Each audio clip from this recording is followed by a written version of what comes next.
Today has been an absolutely huge day for crypto. Here's everything that happened and everything that's going to happen in the next couple of days. First of all, there was a slight XRP price pump. The price went up like 5% in an hour or so because the William Hinman emails were released and people were hyped the frick up. Also, we had ourselves the inflation numbers come out, and if you want to know, we had a pretty interesting drop. As you can hopefully see here, the core inflation went down from 5.5% to 5.3%, and the inflation rate year over year went from 4.9% to 4%. And like I said earlier, as you can kind of see down below here, over the next couple of days, a lot of interesting things are going to happen. Now, my time zone is a little bit messed up, but for a lot of you guys, the FOMC meeting is going to be tomorrow. I'm definitely going to be watching that, as that is going to be deciding the interest rate over in the United States. And that will most likely set the precedent for quite a lot of things to come. As again, there are two interesting things to showcase here. One is the fact that Egypt is going to be settling their trades with China, Russia, and India in local currencies, ditching the US dollar. And I've said this before, the de-dollarization is something we should all be fearful of. Not because it's literally collapse or crash everything overnight, but mostly for the second thing that I'm about to show you. But guys, before I do that, if you haven't done it yet, make sure you press that like button. Our last video topped like 1.4 thousand likes. Let's see. We could just get 1,000 likes on this video. That would already make my day, and that would make me not go to bed with tears. So that second thing I was referring to is the one right around here, this level here a little bit. So the Treasury Secretary, Janet Yellen, says to expect a slow decline in the US dollar as a reserve currency, and that's pretty threatening. The fact that she is saying, get ready, prepare your freaking ass. Yeah, that's pretty serious stuff because they all know it's happening, but for them to spell it out for you, A, B, C, D, like that. Woo. Anyway, now that we're on the topic of pretty crazy things, right? Even though they were inevitable, one of the things that Gabriel Shapiro is saying, and apparently some people are saying he's a lawyer. It says here, general counsel at Delphi Labs. Delphi Labs. Hinman emails are a nothing burger, right? Because again, they came out today and this got 100,000 views as it's a very controversial opinion. Tough, or I guess, though great for Ethereum, no idea why Ripple thinks these emails help Ripple's case. And that was quite peculiar. He basically says there's nothing really new that came out. We already knew that the SEC was very well connected with the Ethereum guys. But I personally think that this is way bigger than this guy's making it out to be. All right, he's basically saying the whole Ethereum debacle and everything that they discussed with regards to Ethereum is not that big a deal. But let me show you something that's happening in the background while everybody's eyes are peeled on this whole William Hinman SEC situation. Not enough people are talking about the freaking consequences of what's happening in front of us, right? The consequences, I should say. Oh. I accidentally pressed the little pause button. I wanted to say nobody's thinking about the consequences happening right in front of our eyes. And what I mean with that is the consequences of what Gary Gensler and the SEC have been doing. One of those things being eToro delisting 4 cryptocurrencies named as securities in SEC lawsuits. Now, obviously, freaking Fortune Crypto is money hungry because they want me to, pay a little dollar. Oh, hey, how did we get the article right there? Anyway, so apparently as of July 12th, I'm assuming that it's just 1 month, right? And it was just a day late that we got this info. The Israeli-based eToro will no longer allow U.S. customers to buy 4 crypto accused of being securities by the SEC. And we're talking here about Algorand, Decentraland, Dash, and Polygon. So they're leaving XRP behind. And it's kind of interesting that they're not following Robinhood along by not delisting Solana and Cardano. Now, why would that be? To me, it's pretty peculiar. So when contacted by Fortune, eToro sent a statement that matched its Twitter thread. We can actually take a look at that too. But on Monday, a video from 2018 surfaced in which Gensler, before he became the SEC chair, is telling a group of institutional investors that Bitcoin, Ether, Litecoin, and Bitcoin Cash. If you don't know what I'm talking about, let me quickly show it to you. Okay, I've been scrolling for a couple minutes. I don't know exactly where it is anymore, but he basically said, and I covered in my previous video, that 3/4 of the cryptos are not securities, which again was a very contradictory stance because right now he says 99% of cryptos are securities, and it's quite peculiar that Ethereum is mentioned there. And again, to me, it's quite peculiar as well that they did not get rid of Cardano and Solana. My brain just could not handle not delivering it for you guys. So here's the video as well if you guys wanted to see it. It's actually on Ash Crypto Reel from, I believe, Wall Street Bets or not. I don't know. Anyway, his account basically where he said, again, Gary Gensler's 2018 saying Bitcoin, Ether, Litecoin, Bitcoin, Cash are not securities. And 75% of them are basically not or whatever. And now he's saying everything is security, even Ethereum kind of. But again, that goes deeper like we're going to talk about in just a second. But I think the emails, everything actually with regards to Hinman is of quite a lot of importance. And that's been going around on Twitter a lot. I've actually only seen just a very small minority of people say that it's a nothing burger. Studer Alderoti of Ripple said, it's been 5 years since Bill Hinman gave his infamous speech. And through the SEC's lawsuit against Ripple and 7 court orders, we can finally share what happened behind the scenes through the now public emails and drafts of the speech. And he attached a significant video right there. We can now all see, this by the way got 1.7 million views over the last like 5 hours or so. Yeah, you can see. We can now all see Hinman ignored multiple warnings that his speech contained made-up analysis with no basis in law, was divorced from the Howey's factors, exposed regulatory gaps, and would create not just confusion, but greater confusion in the market, which basically is backed up by the emails.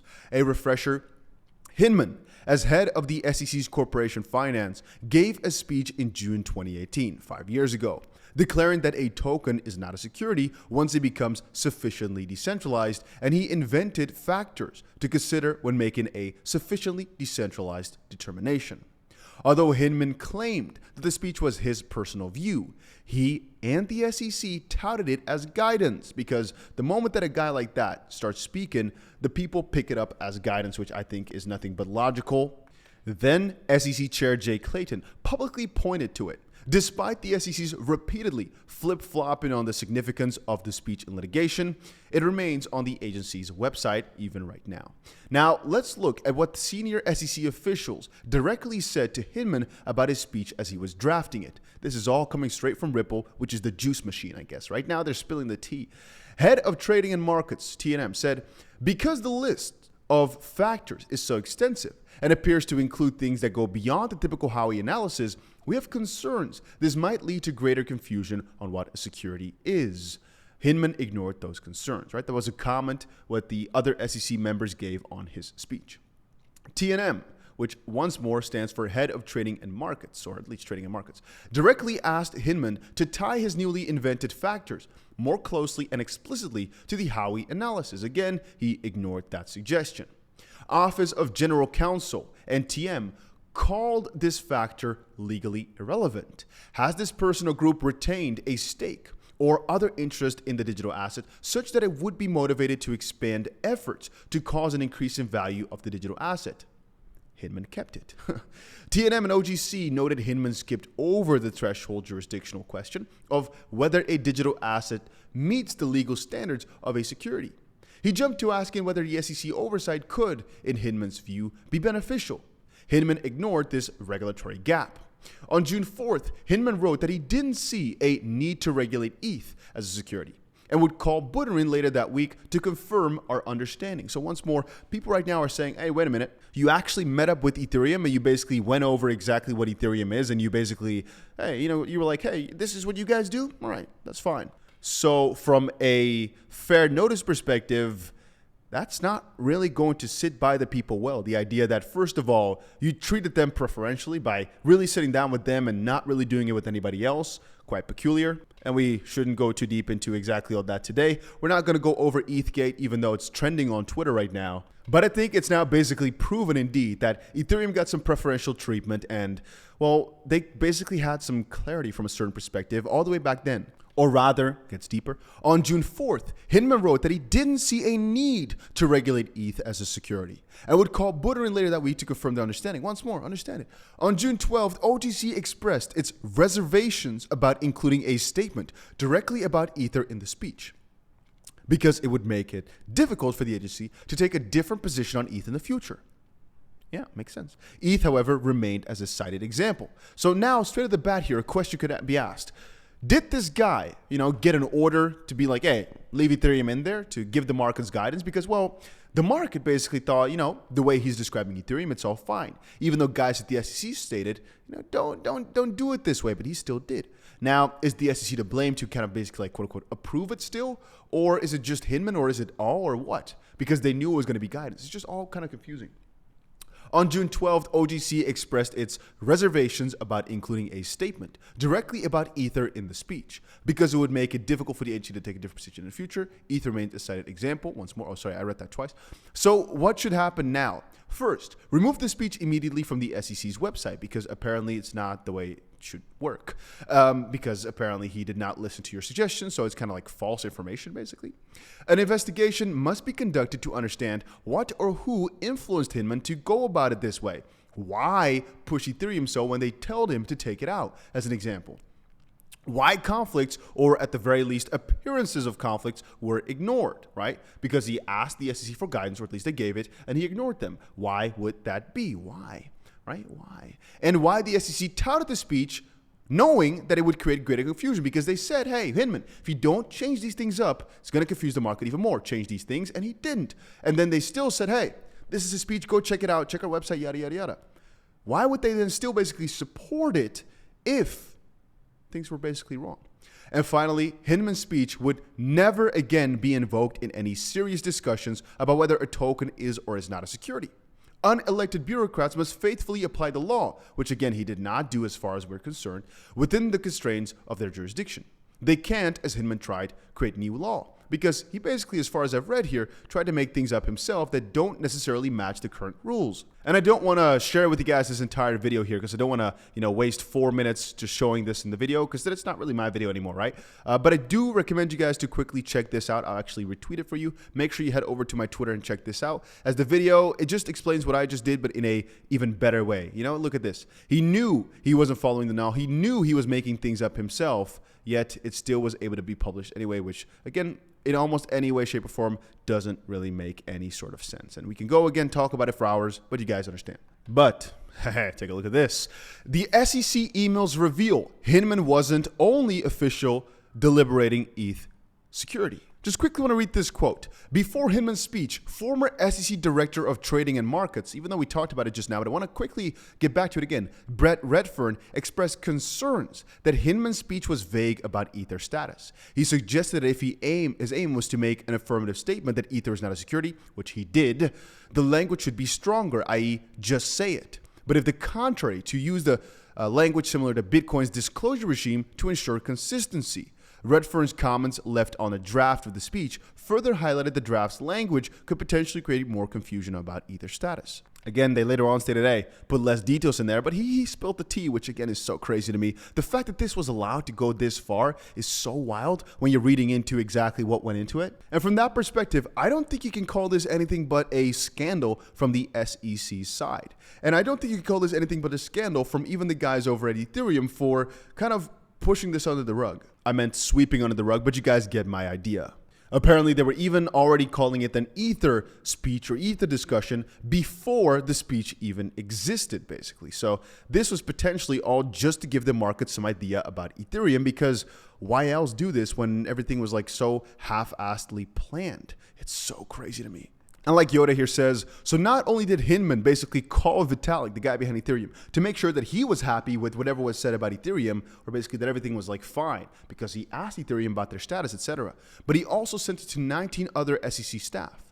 And then Yoda says, I thought this was just his own opinion. So, and here he says, no, he sent it to another 38 people. Apparently, we got the list a while ago already. All the people that actually received the speech and all the people that gave some sort of input of sorts. A lot of people are now calling it insider trading, but hashtag Ethgate has never gone as viral as it is going right now, at least as far as I'm concerned. And right now, there are multiple different discussions going on between major parties. For example, some people are not happy with the way that Fox has been treating this all, nowadays at least. Eleanor Tourette, I think, is still on the right path by basically stating that right now there's even more confusion about whether or not this was just his personal opinion because of the way they treated Ethereum, and I can agree with that. And even Brad Garlinghouse stating, it's absolutely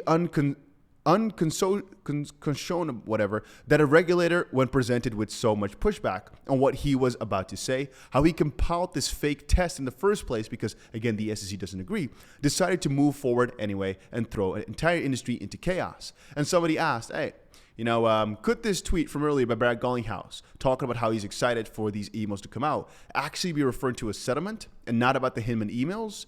And Brad quickly went in to say no, and I appreciate that, to make sure the spice is kept under control. And once more, why would they be speaking with Ethereum so much if they over at the SEC could basically gauge everything from looking at it as it's based upon the law, not about, Vitalik's opinion, not about his words, I guess, from that perspective, because, well, they should be able to measure it without input from Ethereum themselves, I'd say, right? And even our standard Vorbs contributor, who I believe might have quit Vorbs, she basically now said, this is Rosalind Layton, Hinman emails unmasked the SEC, showing an agency more concerned about its own turf than protecting investors. They also show a high-ranking official ignoring explicit internal warnings that he was not following the law. I wonder if this guy right now at home is shitting his pants knowing that this just came out. And again, people are pointing out these things like, for example, the speech that discussed pending determinations before the commission from a foul significant amount back from NetBurn in the Ripple Labs case. And then in the speech, you can see, you know what, I shouldn't go too deep into all that. Let's leave it for what it is, because Huber, for example, here in Learside, is posting like a madman. Emin Cat says, his ether wasn't used for bribes. Hinman is a law-abiding citizen. Then it goes on like crazy. Look at just how much has come out over the last day here. She is filing like crazy, hundreds of thousands of pages for as far as it looks, at least tens of thousands. It looks as if Torres attaches importance of the comprehensibility of her incoming judgment because she's sharing every freaking thing. It's crazy, guys. I've been spending so much time looking through this all. Hey, another post from Brad. He's not verified, actually. Interesting. But there's a little discussion as well between Charles and the Ripple guys. For example, he basically said, this is from Fox, fascinating stuff. I know the knee jerk from the XRP community will be basically saying that this proves a fraud. It doesn't. It does prove Hester Peirce's argument. We need a safe harbor in crypto. We need to stop regulation by enforcement, and Congress needs to set digital coin ground rules now. And a lot of people were really against Charles for saying this. Now, Brad himself stepped up to state, I won't use the term fraud. I'm not a lawyer, and I don't know the precise legal threshold, but I think if we can all agree that our government should act with integrity, the SEC, despite the industry asking for clarity, is actively approaching crypto in bad faith. Charles said, I don't know about bad faith. These are bureaucrats working in a bureaucracy trying to regulate something totally foreign to its mission. Congress needs to step on ASAP. Okay, what happened? First of all, let me state that is not true. Second of all, Brad said, foreign to its mission? Their mission literally starts with protect investors. How is that happening here? It's absolutely bad faith, evidenced by the fact that the exact investors they purport to protect are trying to sue them at John Dean. And so I'm not sure who exactly paid Mr. Charles right here, but this guy even here has stated, oh, Charles, even the judge in the SEC v. Ripple case said on record that the SEC was acting in unfaithful allegiance to the law. Don't try and recraft the narrative to the SEC that they've tried so hard to hide. Why are you crafting this for them? I don't fully understand what he's doing. A lot of people are also worried that new charges, like we kind of showed just now, are going to be coming over to Consensus or potentially just to Ethereum, whatever that might pertain. The emails prove why Gary Gensler can do what he does. He can do it because the SEC policy had no legal basis, right? Basically, it was not based upon anything. People who are still downplaying this will be amazed when Gensler sues Consensus and declares Ethereum a security, which is quote-unquote inevitable, I guess. The only way he can face that now, after the statute of limitations on speech were... And the fact that they switched to proof of stake, again, from my perspective as well, might actually shoot them in the foot because a lot of the other cryptos that they mentioned before, even though Gary Gensler himself said that he doesn't really think Ethereum was a security back then, but he, I believe, has been stating now that he thinks most cryptos, especially proof of stake, are securities. And again, we're all stating about these law firm incentives. Hinman went beyond the typical Howey test to basically state things about Ethereum. Why would he do that? They're calling out, some incentives. And Charles basically says that's all garbage. He was just giving his own opinion. But we all now are thinking a little bit different. You know what? My neck is starting to hurt from all these facts. And I can probably sit here for another 25 minutes going over everything because there's so many documents. If you just for fun go to the court listener, you can just see exactly how much he's been filing. And I'm not even sure exactly how many things this is, but it's a lot. I wonder if somebody bought all these, like you have to keep buying it for like, I don't know, like $1 or so. But like these are 1,000 different things, which is quite peculiar. I've been scrolling for a little while. That's it. It's some have been stating that now, after she's filed everything and people know everything, the settlement might be coming in or the lawsuit might be over. I'm not saying all that, but it is pretty crazy. We're finally seeing everything be uncovered. And the fact that things were indeed a lot more spicy than might meet the eye. Tomorrow, we'll probably have even more information because, guys, as I stated just now, there are so many inconsistencies that are now being brought to light. Even library states, in the SEC v. library case, the SEC successfully argued that holdings alone, even absent any public statements, make token sales a security. See the quote from the ruling. Meanwhile, the SEC's Office of General Counsel said privately this factor was legally irrelevant. So this is going to be changing so much. Oh, whoever said that these emails do not matter, I now understand just why Brett Garlinghouse was so excited, because this has just been wild. Oh, even Jason Foster from Empower US, who's trying to get a lot of information out of the SEC, is just saying that this might actually help them out here as well. Things might get really spiced up for the SEC and everything going on with that. I'm excited just to read everything. And again, tomorrow we'll probably get an even crazier update as more and more things are going to be coming out. I'll probably spend another couple of hours over on Twitter, even though, again, it is very close to 3 a.m. right now. But I'll be going over on Twitter just to see what everybody has been fetching from all these emails, because I think it's quite crazy. Even the guys over at Coinbase are stating that there's a regulatory gap. Proof from the Hinman emails of what we've been saying to the Third Circuit, to Congress, to the SEC itself, that the security laws are incomplete when it comes to digital assets, because even they themselves were not fully sure about anything. That security laws aren't meant to rule over all digital assets, and that many digital assets are not securities. You know what I gotta say about that? If Gary Gensler can just change his entire mind about crypto, going from, hey, quite a couple of different cryptos are not securities, and you know what? I think 75% of them aren't. Bitcoin, Ether, Litecoin, and Bitcoin Cash aren't for sure. And then he's excited about Algorand and about a couple different cryptos. Then a couple years later, switch up completely, saying, 99% of cryptos are securities, probably everything except for Bitcoin, and Algorand is even a security, all that.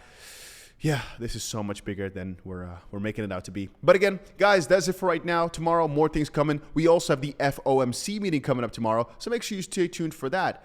And right now, if you enjoyed it, make sure you press that like button. Most importantly, put the notification bell on, because what if the Ripple lawsuit is over tomorrow? What if something crazy happens tomorrow? You need to be notified, so make sure you put that button on. And I'll see you guys again in another one.